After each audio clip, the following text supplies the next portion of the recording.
সুমন একাডেমির ইউটিউব চ্যানেলে স্বাগতম। আমরা আজকে আলোচনা করব অধ্যায় 2 এর পৃষ্ঠা 19-এর 2 নং প্রশ্নের আলোকে একটি অঙ্ক, যোগ্যতা ভিত্তিক অঙ্ক।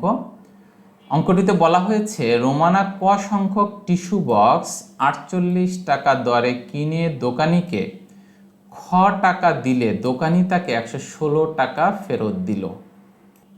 আচ্ছা, ক ও খ এর সম্পর্ক লেখো। এবার আমরা ক খ এর সম্পর্কটা চিন্তা করি। বলছে ক সংখ্যক টিস্যু বক্স 48 টাকা দরে, মানে টিস্যু বক্সের দাম হচ্ছে 48 টাকা আর টিস্যু বক্স কিনেছে ক সংখ্যক, তাহলে ক গুণ 48 বা 48 গুণ ক একই কথা, ক গুণ 48। ওকে, 48। দোকানিকে খ টাকা দিলে দোকানি তাকে 116 টাকা ফেরত দিল সমান। আচ্ছা, আমরা একবারে অঙ্কটা করে ফেলি। দেখো, ক গুণ 48 সমান খ বিয়োগ 116, অর্থাৎ দোকানিকে খ টাকা দেওয়া হয়েছে, দোকানি 116 টাকা ফেরত দিয়েছে। এই হলো গাণিতিক বাক্যটা। এবার ক এর মান 5 হলে, অর্থাৎ ক এর মান যদি 5 হয় তাহলে খ এর মান নির্ণয় করো। আমরা মান নির্ণয় করে ফেলি, চলো। আচ্ছা দেখো, এখন ক গুণ 48 সমান খ বিয়োগ 116, এটা কিভাবে হলো তোমরা বুঝতে পেরেছো। ক সংখ্যক টিস্যু বক্সের সংখ্যা ক, আর একটা টিস্যু বক্স 48 টাকা গুণ 48, দোকানিকে দেওয়া হয়েছে খ টাকা আর দোকানি ফেরত দিয়েছে 116 টাকা, বিয়োগ 116, যা ফেরত দিবে সেটা বিয়োগ।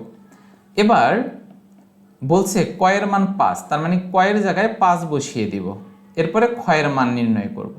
তাহলে আমরা ক এর জায়গায় 5 বসিয়ে দিলাম, গুণের জায়গায় গুণ 48 সমান খ এর জায়গায় খ বিয়োগ 116।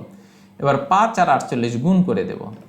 5 এবং 48 গুণ করে দিলে কত হয়? 5 8 40-এর 0 হাতে 4, 4 5-এ 20, 8 4 24, 240 সমান খ বিয়োগ 116, বা 240 116 বিয়োগ 116-কে আমি সমান সমান চিহ্নের বাম পাশে নিয়ে এলাম।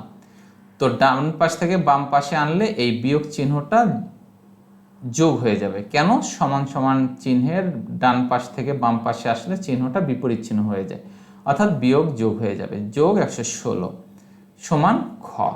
এবার 140 আর 116 যোগ করলে হয় 356, 6 আর 0 যোগ করলে 6, 1 আর 4 যোগ করলে 5, 2 আর 1 যোগ করলে 3, খ সমান সমান 356।